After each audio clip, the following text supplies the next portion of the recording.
Want to keep the announcements quick because I want to get to the presentation, but there is a lot going on. This is all in the newsletter. Hopefully you got the newsletter. It went out yesterday. If you didn't get the newsletter, check your spam mail folder. And if you still don't have it, let us know. And we'll get you on the email mailing list. If you wanted to get the newsletter, very, very helpful. Has a listing of all that's going on, and we have a lot going on. So, important thing, number one, most important thing to remember is this is the last meeting here until September, okay? So, welcome to come, but you're going to be by yourself, right? So, in July, we are having the second round of the bombing run. And our good friend Scott Birdwell is going to host. Going to be in his place. The address is in the email. If you need that, let us know. It is out 352, like in between, but the old folks home and the juvenile detention center. Like I said,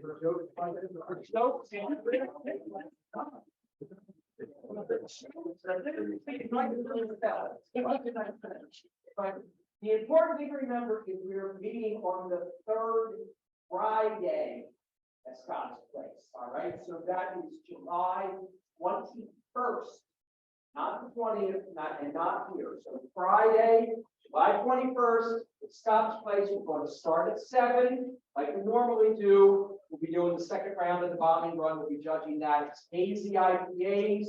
We're asking everybody to do clones of Levante's Cloudy and Cumbersome.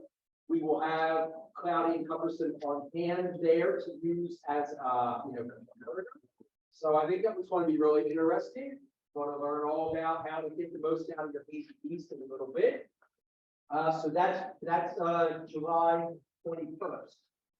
August meeting, again, not meeting here. We are going to have our barbecue. So those of you who came to barbecue last year, it's a lot of fun. We're doing the barbecue again. It is on Saturday, August 26th. Again, it's all the newsletter. We're meeting at Sean's place. We'll start like around 3 in the afternoon and go until he kicks all your drunk asses out in the backyard. So, Sunday. Yes, Sunday around noon. Bring your tents. We will, and so the way this works, if you weren't at last year, we do ask everybody to sign up because 1, we need a head count, and 2, we ask everybody to bring salad, side dish, dessert, something like that. The club, there's no charge. The club provides burgers, hot dogs.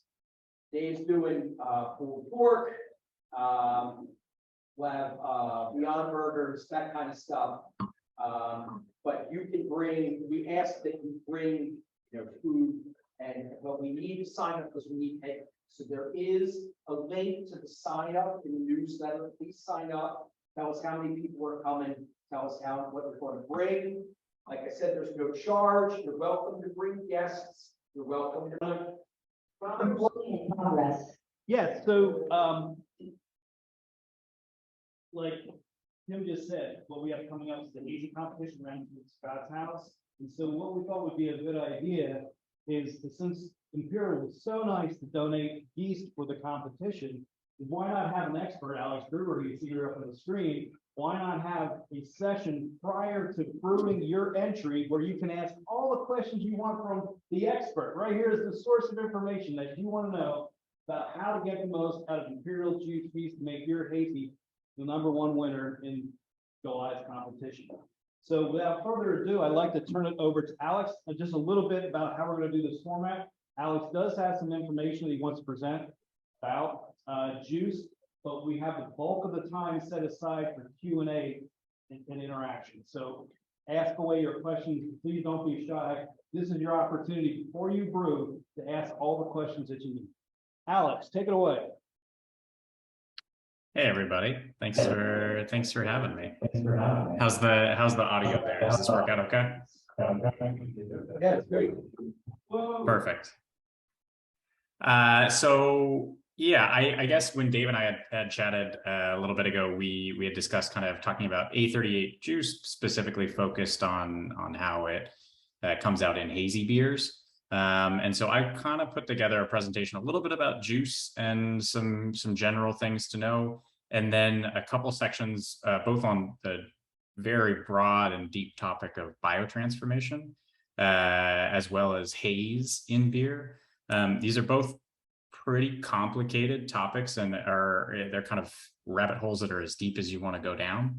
So what I'm going to try to do is get through both of them, move pretty quickly because I don't want to waste a bunch of time, but with the intention of if you have any questions about anything that we're presenting or I'm talking about, I will go back to any of the slides when you're asking your questions. I'm going to try to keep things fairly surface level, but it's hard to get around some science. And so we're gonna, if your eyes glaze over for a little bit, I hope everyone has a full beer, because I promise I'm not that exciting. So unless Dave, unless you or anybody else has anything before we get going, I can start presenting. Get to it. Okay, let's do this. I'm gonna try to put this into presenter mode and see if this works here. Let's see.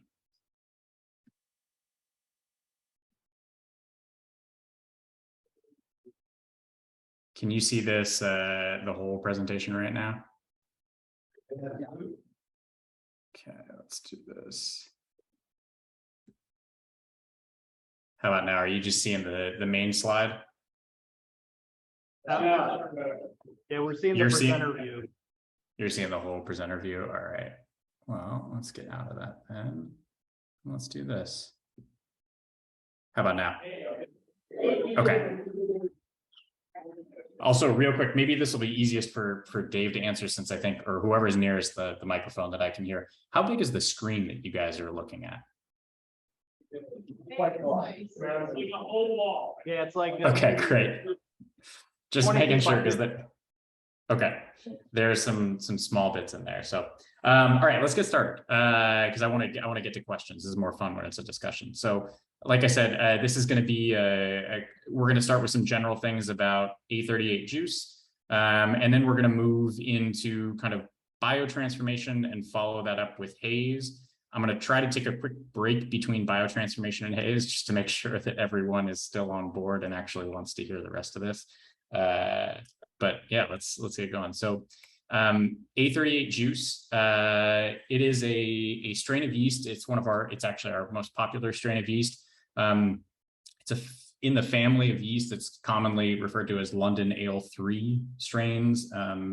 Many other yeast suppliers have strains that are similar to this. They're all going to be slightly different though for various reasons. But in general, one of the main things to know about it is all of these London Ale 3 strains and A38 Juice are what we call chain forming yeast strains. This means, as you can see in this microscope slide on the top right, the yeast, when it makes new yeast cells, they don't always separate from the mother cell. And so they create these literal chains of yeast, and it sort of gets mistaken for flocculation a lot when people are looking at it under a microscope, but it's actually a very different phenomenon than what's happening with flocculation. And the reason this is relevant for an actual brewer and not just a yeast nerd like me, is that the way this manifests itself in practice is these strains they hold on to each other a little bit more and create these really intense croissants on your beer, and they'll kind of sit at the top of your fermentation for the first 24, 48 hours. And if you have a vigorous enough fermentation, you can actually get this here where you're blowing yeast out of the top of your fermenter. It's going to happen at homebrew level or professional levels. You can see here, this is from a brewery I used to work at. And what's tricky is this yeast that you're blowing out of your fermenter is really healthy and viable yeast. And so while that's often seen and thought as a good indication that there's a really healthy fermentation going on, and that is true, you're also blowing a bunch of yeast out of the fermenter that you kind of need for the fermentation to complete, especially if you have higher gravity fermentations. So this is something that you can use a little bit of anti-foam, or potentially just leave more headspace in your fermenter is a good way to deal with this. But this is kind of a hallmark of these London Ale 3 strains like A38 Juice. One of the other things, we've found that A38 Juice needs more oxygen than most ale strains. 20 to 25 parts per million. This is probably something that I would imagine at a homebrew level. I don't know. I mean, I don't want to assume anything about how advanced you are. I know there are some homebrewers who get pretty into it, but measuring dissolved oxygen content is probably not something that anybody is doing. Basically, this is about twice as much oxygen as you would get into your beer by shaking your carboy, or by splashing as you're running in there. It behaves better when it gets more oxygen. So if you do have like an oxygen tank and a little sintered stone that you're able to oxygenate your wort with, maybe just run it a little bit longer than you do for most of your beers, and you should get it in a good neighborhood. If you can't get there, it's really okay. The yeast will still do just fine. This becomes more of an issue when you're trying to grow new cells, harvest and repitch and use this yeast for a long time. Or if you're making a really high gravity, you're starting with a really high gravity wort, the oxygen will be really, really crucial. So those are kind of the basics for A38 Juice. And so unless anybody has any objections, I'm going to transition right into biotransformation. Great, let's keep this moving. Oh, sorry, last thing, pitch rate. This is something that we kind of set homebrewers up for to have success. So we have 200 billion cells in every homebrew pouch. We recommend for professional brewers and homebrewers to pitch at 0.75 million cells per milliliter per degree Plato. This is a way of measuring your pitch rate that isn't quite as common at the homebrew level, at least in my experience when I was still a homebrewer. But it is a really good way to make sure that your pitch rate is matching the starting gravity of your beer, because higher starting gravity means more work for the yeast to do. And so you generally want to add more yeast to start. The way this plays out in practice is one pouch, it'll get you this rate for a 5-gallon batch at about 1056. So most beers will be right in the neighborhood for this. If you do go really high gravity and start getting into 1080, 1085, you might want to start thinking about pitching 2 pouches of yeast to get good levels and a good healthy fermentation. But yeah, let's talk about biotransformation. So I want to hit some background on both this and haze, because I kind of want to set a baseline for us to have a conversation. Biotransformation, technically, it's a word that gets tossed around without a lot of definition sometimes. And scientifically, biotransformation really is any chemical modification made by an organism on a chemical compound. Most of the times when we're referring to this, we're talking about things that are aromatic that we can sense. But in general, any form of yeast metabolism is biotransformation. It's taking something and it's changing it into something else. So it's a very broad word, but as the way we use it as brewers, it's talking about this stuff. It's talking about fruity aromas, the type of stuff we like to see in hazy IPAs, New England IPAs, if that's how you're referring to them. Even with some newer styles now, these are becoming appropriate in some clearer IPAs as well. So again, it's just changing one aromatic compound to another is one of the main forms of biotransformation. Another way is there are a lot of compounds that are non-aromatic, and biotransformation often releases these compounds. It acts on them in a certain way to take part of that compound and let us put it into a form where we're able to smell it. We'll get into this a little bit more in detail in a second here. Something to know is almost all the time, these reactions, these changes from one compound to another, they're catalyzed by enzymes. So for those of you who remember science classes, these are just proteins that basically make things happen. And so the reason I bring that up is because we're going to talk about some of these specific enzymes. Forgive the oversimplistic example, but I do think this is helpful in kind of understanding how this works. So one form of biotransformation I was talking about is a release of an aromatic compound from a form that's non-aromatic. So in this situation, kind of the way I think it's easiest to imagine this is this balloon is something that we want to smell. It's something desirable. It's fruity. It's something that we want in our beer. Bear with me on this, please. It's chemically attached to this brick. And when it's attached to that, we can't smell it. It's stuck to the ground, and we want to figure out how to release it. But this is what we call a non-volatile precursor. Volatile compounds are just things that we can smell because they go into the air. But this whole thing is a non-volatile precursor compound, is how a lot of people talk about it. So this is one form of biotransformation. Another form is we have this balloon that's not attached to a brick. It's great. We like it. It's a compound we can smell, and that's lovely. But we'd really like it if it was a different shaped balloon. This orange balloon is nice, but it's kind of boring in how round it is. So we'd like it if it could change to something else.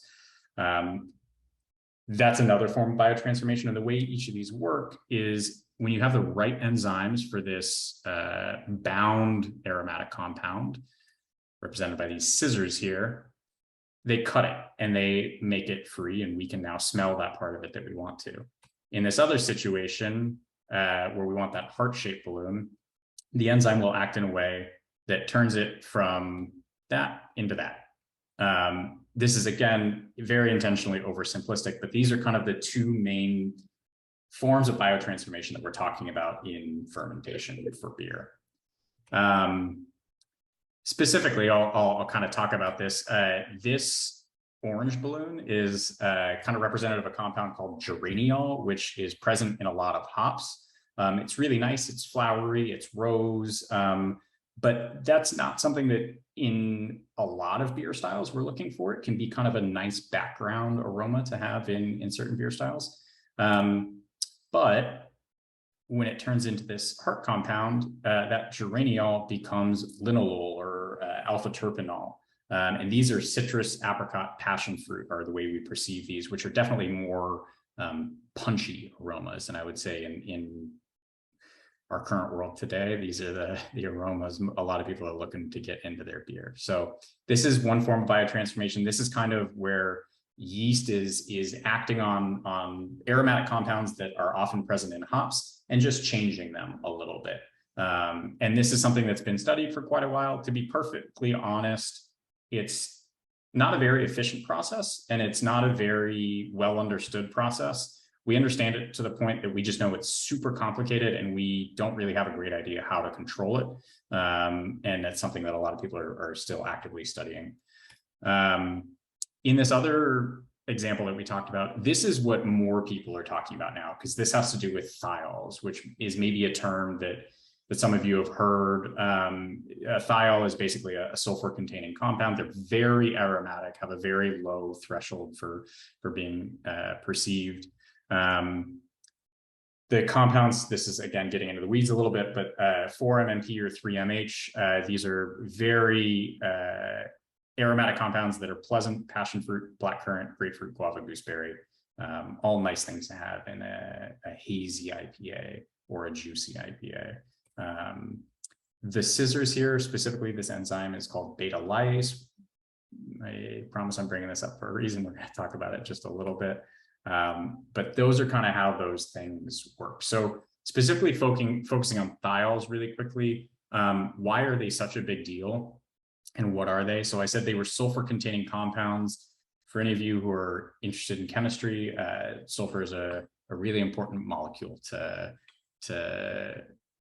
have in an aromatic compound. We'll just say that. A lot of times they're really bad smelling, so really potent aromas that we don't like rotten eggs. Natural gas is actually intentionally dosed with a sulfur-containing compound. That's why it smells that way, because natural gas is normally non-aromatic, but we need it to be so we can sense when it's there. They can also be really great. So these compounds we just talked about, so these thiols that are present in beer are really pleasant, fruity compounds.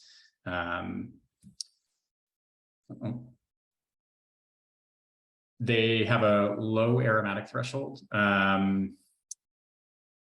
what's interesting about them is they do exist in their free form in hops. So a lot of the new age hops that a lot of people really love, Citra, Mosaic, they do contain a very minuscule amount of these free thiols, but it's not a very efficient way to get them into your beer by dry hopping. And if you put them in before on the hot side, those thiols just go away. They just blow off.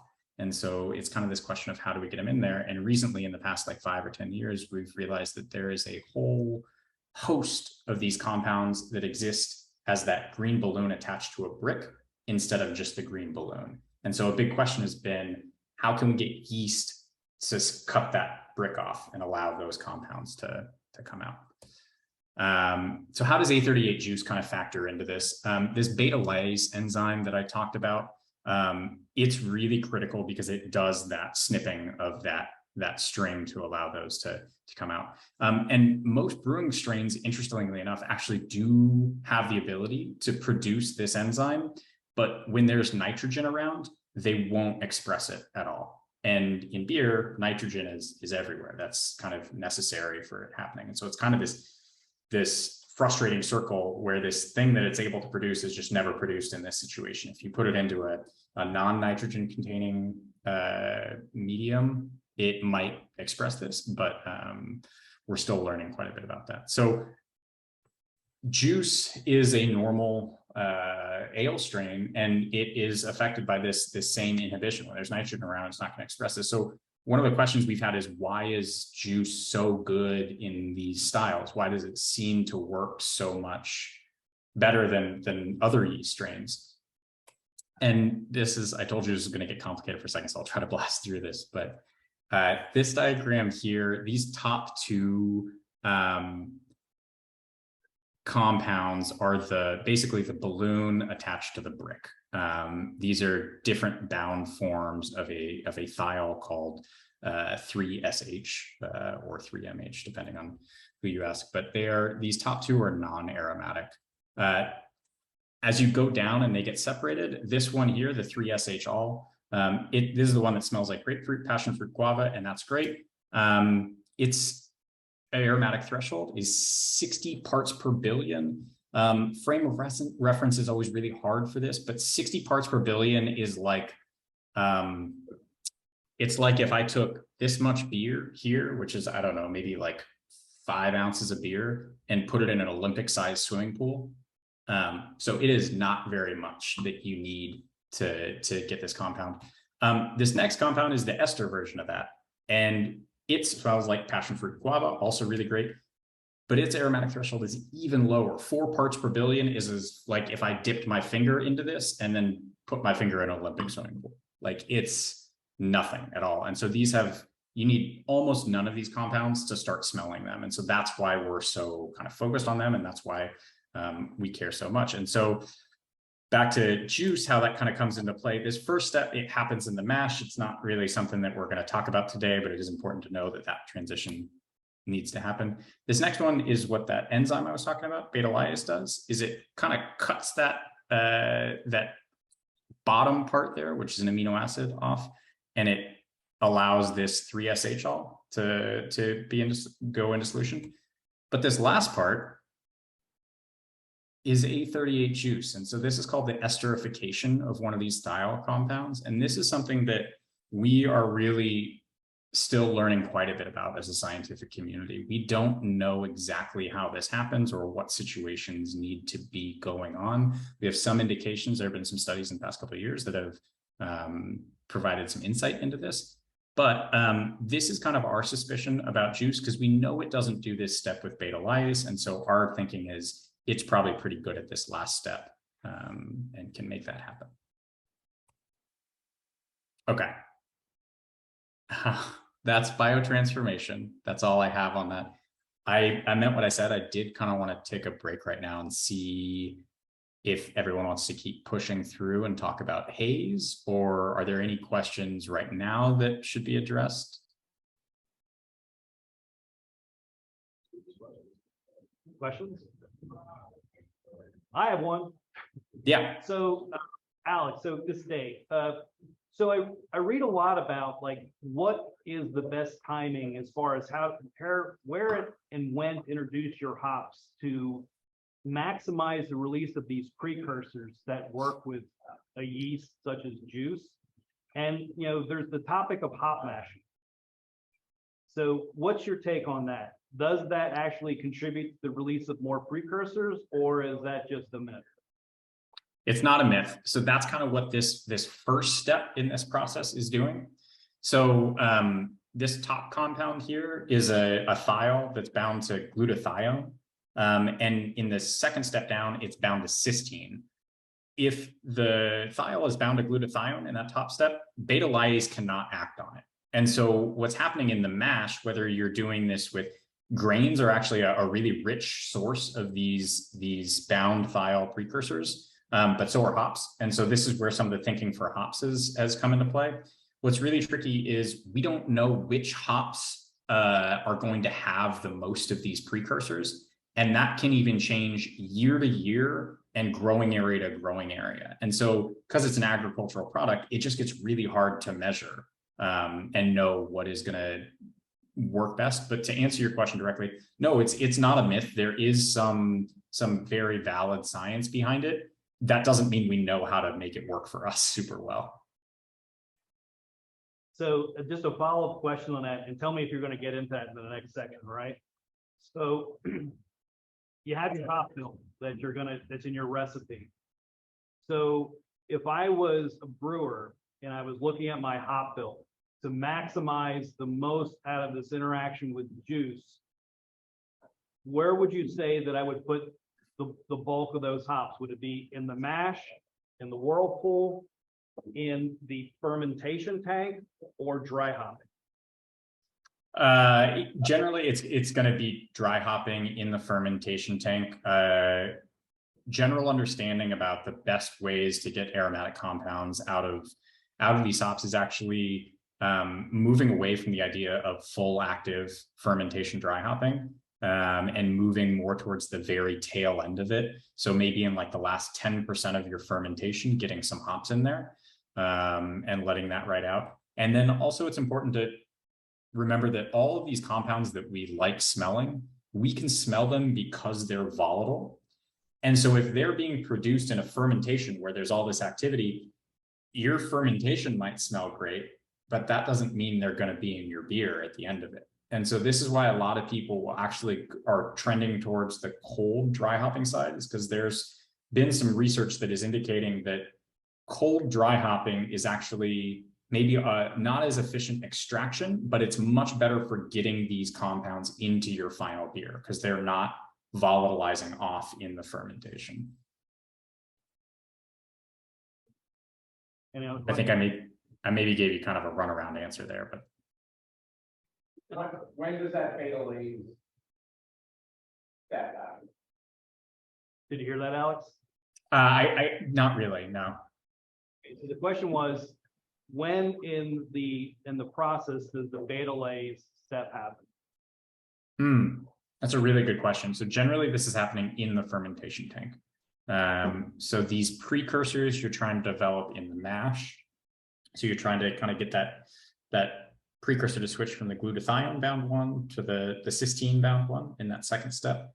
And then basically once you have that cysteine bound one, the second step there, that is going to be existing in your wort and you need yeast to act on it. So kind of the question that Dave was asking, I think is kind of gets at this as well, is, wouldn't you want yeast acting on that as much as possible? And that's where I was kind of saying, if you have this beta lyase in solution, the yeast is actually able to produce this and it is able to act on these compounds, but it's early in fermentation. Your fermentation room or wherever you have your carboy might smell like passion fruit and guava, but by the time that fermentation is over, how many of those compounds are left in solution? And so it's active throughout fermentation. It's just kind of a question of how do you finesse it to get it into your final beer? How cold is the cold dry hop? So the question is that you mentioned about cold dry hopping. And so the question is about what temperature would you recommend for a cold dry hop? That's a good question. I think it kind of depends on the beer that you're doing. I think if you're in the mid 50s, that gets cool. To be perfectly honest, I'm not a hops expert, so I would want to check the more recent research that's been done on this for a specific temperature. But typically in the 50s is totally fine. Even low 60s is probably going to be okay. If the fermentation activity is dying down, there's just going to be less carbon dioxide pushing things out. And so even if you're at a warmer temperature, kind of at the tail end of fermentation or in kind of as you're going through maturation, it's going to be okay to be at a warmer temperature there. So this is Dave. This is just a follow-up question on that. So would you say that you still want yeast to be present in the fermenter when you introduce the hops for your cold addition of your hops versus dropping your yeast out and then, like in between a cold crash, in between dropping your yeast out and a cold crash? I'm gonna say yes with an asterisk. So yes, you do want yeast in solution, but unless any of you have a centrifuge that you're running your beer through or a 5-micron filter that you're running your beer through, no matter how much your beer has crashed out, there will be yeast in suspension. Their yeast is really good there's just a lot of them in there. So even when it flocculates out, you have beer in suspension until you run it through a filter or a centrifuge. Gotcha. Any other questions? Should I move on to haze? I can kind of plow through haze and then we can go back to these questions and hit both biotransformation and haze if y'all want to. Okay, yeah, we'll hold on that question and then just plow through the haze. Okay, yeah, sounds good. Appreciate y'all bearing with me. I just wanted to lay a foundation here. Okay, so what causes haze in beer? Lots of things is the short answer. All of these things here can be causes of haze, but we don't really want a lot of these. Most of these are bad things, but when we're looking at making a hazy beer, what we're looking for is protein and polyphenols for the most part. These form what are called protein polyphenol complexes, and they're very important. They basically are stable. Also, carbohydrates and protein can contribute to haze. Haze, like I said, is pretty complicated. These carbohydrates that are very specific and protein that are of a specific size can come from yeast to an extent. And this is one of the kind of confounding issues in understanding haze in beer. But protein and polyphenols are the main starting point. The reason for that is, like I said, they create these complexes. Protein, you're going to be getting most of that from your grain. This is where you kind of have control as a brewer in deciding how much of certain grains that contain higher protein content you put into your beer. Polyphenols are coming from plants, so again, both grain and hops. But the contribution from hops is going to be really important in making hazy IPAs. Again, protein polyphenol complexes, they're important because they're stable. There are lots of ways your beer is going to be hazy right after it's kind of finished, and maybe you bottle it and pour it. But to get that haze that's really going to stick around and not settle out, that's where you need to be building these complexes with proteins and polyphenols. So how do we promote that stable haze? Protein by itself of a very certain size, we're talking measurements called kilodaltons that we don't need to get into here, can create a haze in addition to these complexes. So basically, you need to get protein into your beer. For doing that, wheat and oats are your friends. Specifically, we're after a protein that contains an amino acid called proline. This is relevant because we actually know how much proline is in certain things. So wheat has a slightly lower protein content than oats, but of the protein that it has a lot of proline-rich protein. So wheat is actually a really good grain to use to get protein into your beer to try to get that stable haze. Oats are great too. They have a higher protein content, but you can see only about 10% of the protein that they have is proline rich. And so A lot of times people will use a mix of these two. You can mix and match as you like. Just these are good baseline things to be aware of if you're not getting the haze that you're looking for. So typically you're looking for about 15 to 20% of your grist should be these high protein adjuncts if you're trying to make a hazy beer. It's not saying that's the only way to do it. It's not saying you can't do it with less, but that's a general kind of rule of thumb to shoot for. I will add a quick caveat. You can overdo this. If you put too much protein into your beer or shoot your wheat notes through the roof, you can create so many larger compounds in solution that they just all kind of grab onto each other and fall out of solution. So you can't overdo it. So just if you're getting up into the 50% range, that's just something to be aware of. It might not turn out exactly what you like. Hops, again, I'm not a hops expert, so this is the most recent research that I've had the time to read, indicates that 2 to 3 pounds per barrel is typically going to be necessary. I think 2 pounds per barrel comes out to like 5 ounces in a 5-gallon carboy, if I'm doing the math right in my head. So it's not insignificant levels of hops, but that's what has been indicated to be necessary for getting a haze. Timing of the dry hop also matters. So we were talking about this a little bit for biotransformation. It does matter for haze. Very early dry hopping has been shown to actually reduce stable haze in the beer. So typically, this is another thing that's just saying, hey, maybe push that dry hop towards the end of your fermentation. Tail end, last 10% of active fermentation, even cold dry hopping, you can still get these complexes forming and you can still get a haze from that. The yeast role in this is where it gets really complicated because we don't really understand it yet. There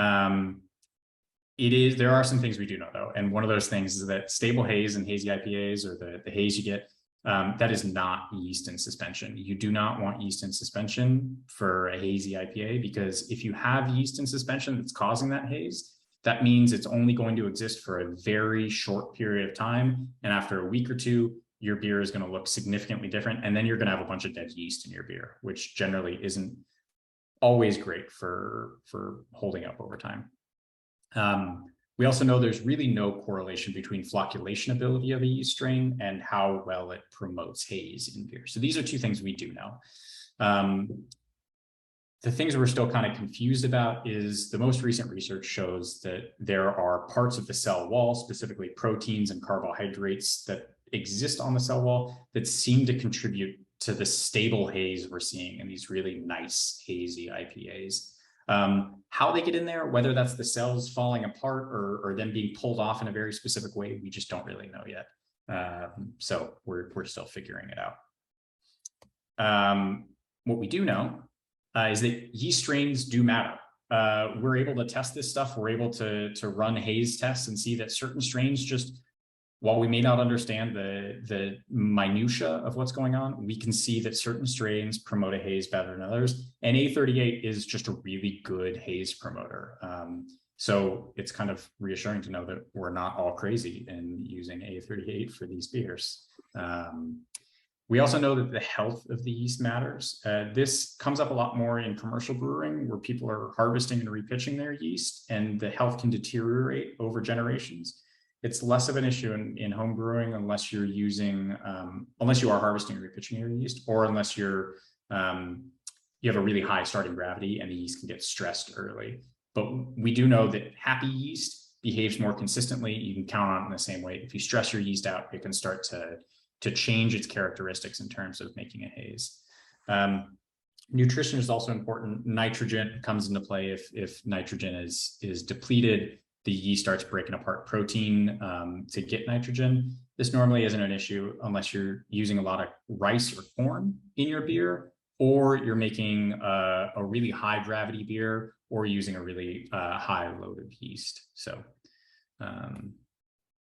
that's it. That's all I got. From here on out, it's questions and answers. And yeah, I'll give it back to you guys. Okay, Matt, we'll go back to you first since you waited. Yeah, my question was the starter pitch rate. Are there any disadvantages to making a starter versus pitching multiple guys? So did you hear that question, Alex? I heard part of it, but if you could say the last part again, that'd be great. Yeah, so what the question was, is that there any advantages to creating starter and growing the yeast up that way versus pitching multiple packs?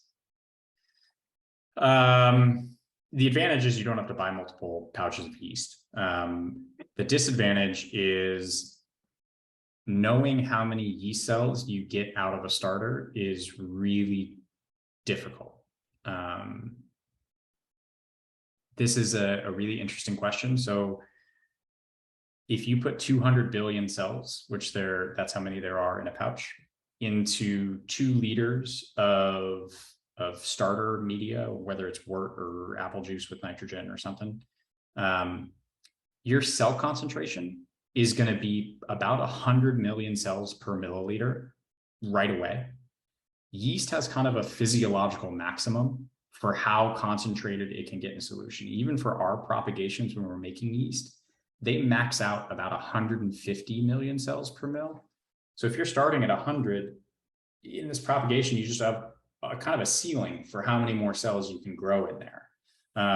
So that's one of the downsides, is just not knowing, and there kind of being a limitation. Now, obviously you can make adjustments. You can have larger starting sizes or start with a lower pitch rate or something, but that's the main downside about that. The main upside is you get to do it yourself, and that's pretty fun.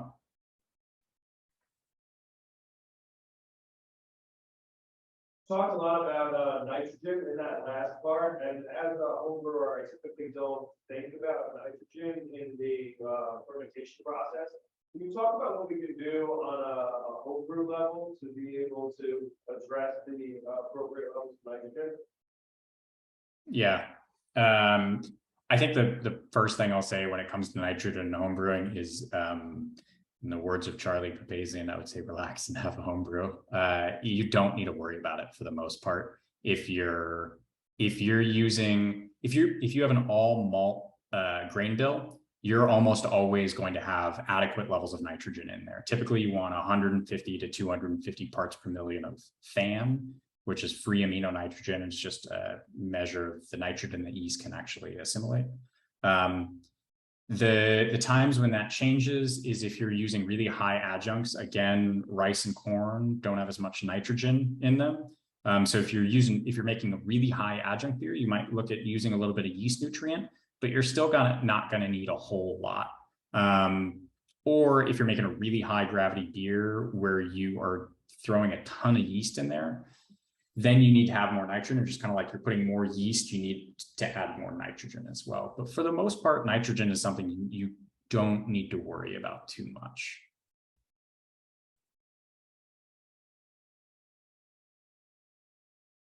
Anyone else? Oh, we have another two other questions here, Alex. Go ahead, Matt. Sure. Does the character of the yeast change at all on either end of the fermentation range? In terms of temperature? Yes. Yeah. So this is kind of one of the really fun kind of knobs and dials that the brewer gets to play with. Typically, warmer fermentations will lead to more ester production, so you get more of those typical fruity aromas. The same principle that I was kind of talking about with the thiols, where at warmer temperatures, more active fermentation, you might produce more, but you're also going to lose more into the atmosphere, into your garage or house or wherever you're fermenting.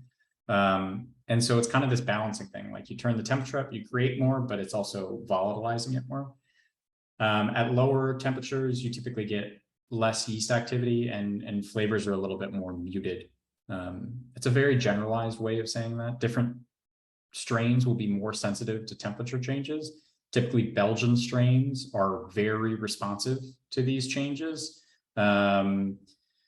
Lagers less so, just because they're not big ester producers. So even if you go warm, you won't get a ton of ester production from lagers, but they might get unhappy and you might get more sulfur production.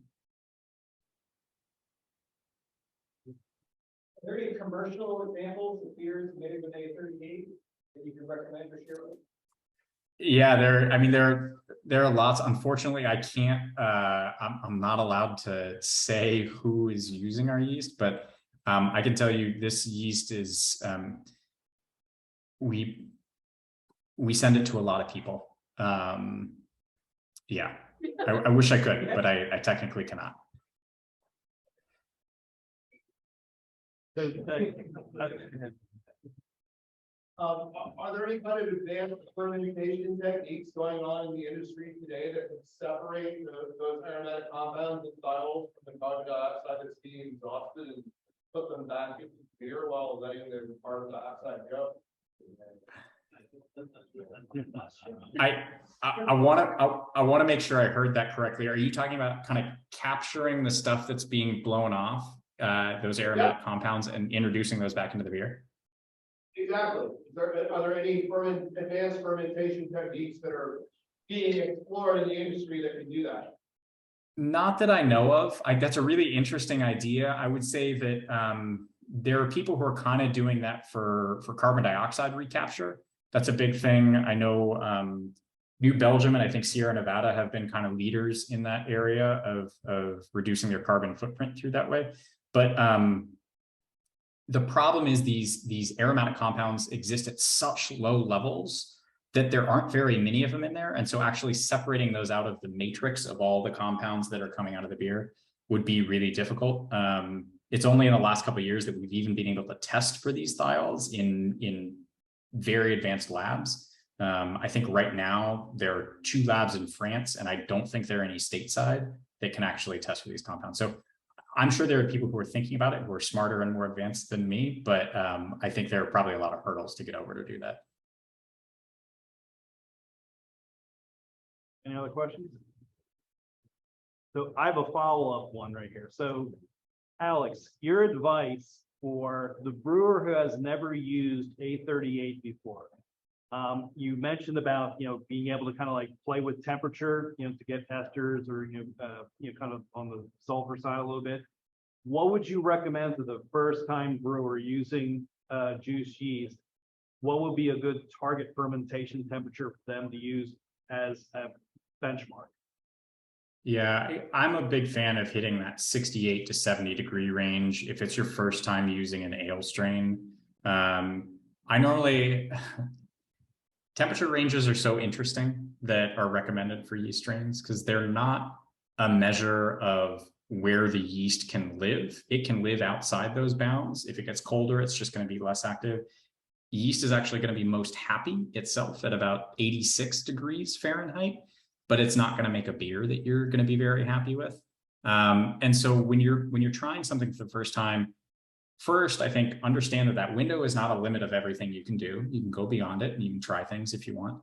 But I try to normally hit like the about a third from the top of that window, just to get things on the warmer end, kind of keep them active, but shoot for the meat of that range when you're starting. And then if you're going to play around and change variables a little bit, don't change it by 1 or 2 degrees. Don't be shy. Change it 5 degrees. Like really see the difference that the temperature makes, because temperature is so variable that your temperature control, even if it's super accurate, it's not going to be able to control it to a degree or 2. So if you want to see how it behaves when it gets warmer, take juice up to 74 degrees, take it to 75 degrees, see how it does. Ferment it down at 65 degrees and see, you might see more of those kind of like typical English ale characteristics at that temperature. A38 Juice is its parent is the yeast strain that is used to make Boddington's ale, if anybody's ever had that. Certainly not what you would think of for a strain that's known for hazy IPAs now. So it's a versatile strain. So yeah, I would just say, if it's your first time, start in the middle and then don't be shy about adjusting from there. Any other questions? This is your chance before you start using juice. And I want to say too, I know that talk was kind of maybe a little bit more in depth than it needed to be. But if you have questions about like specifics about practically using it, I'm happy to talk about that too. I have a question, a non-juice question. Sure. We're talking about the way the yeast reproduces and that they don't separate. So that you said that contributed to the head, the poison staying on.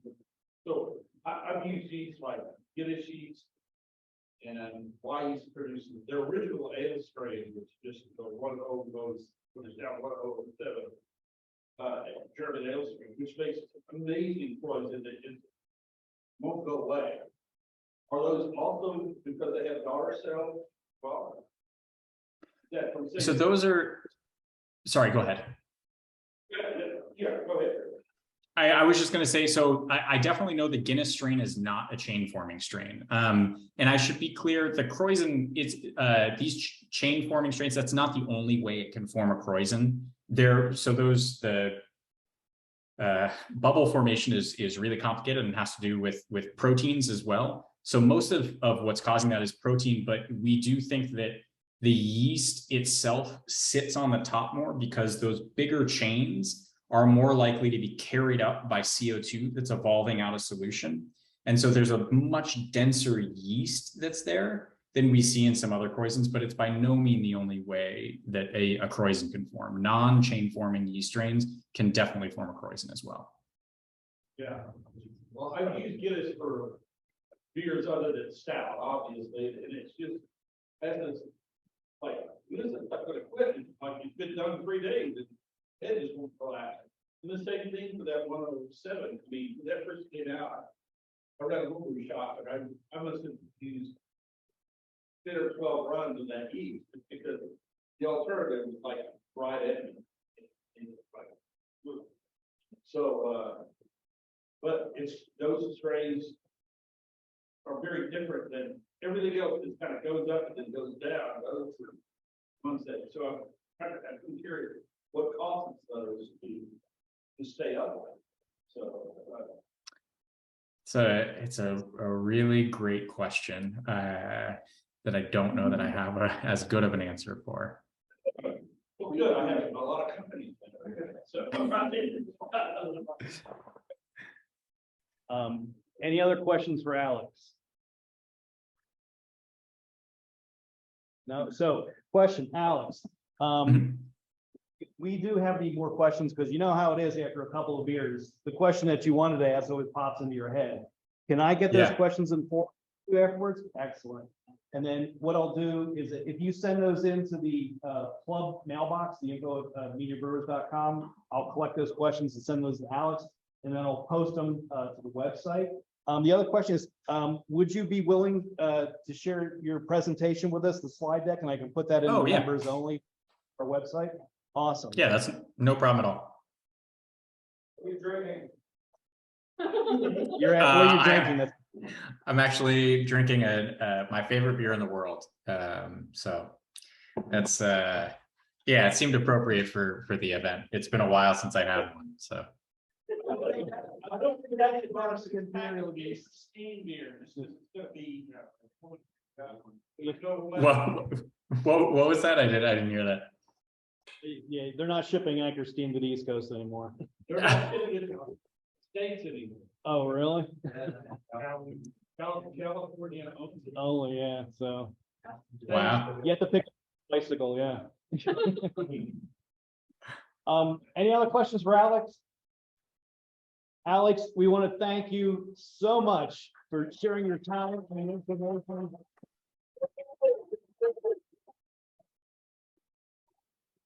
Thank you guys for having me. It was great to chat with you. Like Dave said, send those questions. Also reach out to us on Facebook, on Instagram, on our customer support line. If you ever have any questions, we're here. We're happy to do our best to answer those. And also too, if you would pass it along, to everybody at Imperial. We're very appreciative how supportive that Imperial has been of our club. And we really want to thank you from the bottom of our hearts. Thank you. No problem. Thank you guys for having me. It was good to chat with you.